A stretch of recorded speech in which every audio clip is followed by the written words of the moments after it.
ની બેઠક બારડોલીમાં કોણ જીતશે? કારણ કે તુષાર ચૌધરી ફરી એકવાર મેદાને આવ્યા છે।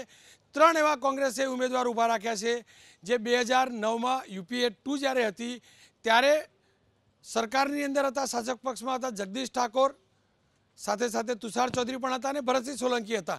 અને એટલે જ આપણે તુષાર ચૌધરીના મતક્ષેત્રની વાત કરીશું। બે ઉમેદવાર પ્રભુ વસાવા કે જેઓ અમરસિંહભાઈ તુષાર ચૌધરીના પિતા, તેઓના રાજકીય શિષ્ય છે, ધારાસભ્ય હતા, પક્ષપલટો કરી ભારતીય જનતા પક્ષમાં આવ્યા, ગઈ ટર્મમાં સાંસદ બન્યા, તુષારભાઈને જ હરાવી અને એ જ તુષારભાઈ ફરી એકવાર પોતાના પિતાના શિષ્યને હરાવવા મેદાને પડ્યા છે। ખેર, કોણ જીતશે કોણ હારશે મતદાતા નક્કી કરશે, પણ પત્રકારોનો શું મત છે જાણીશું જિજ્ઞા પાસેથી।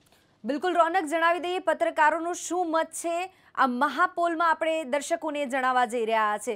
હવે જ્યારે પ્રશ્ન પૂછવામાં આવ્યો શું બંને પક્ષે યોગ્ય ઉમેદવાર પસંદ કરવામાં આવ્યા છે। ભાજપમાં પ્રભુ વસાવા, કોંગ્રેસ તરફી ડોક્ટર તુષાર ચૌધરી।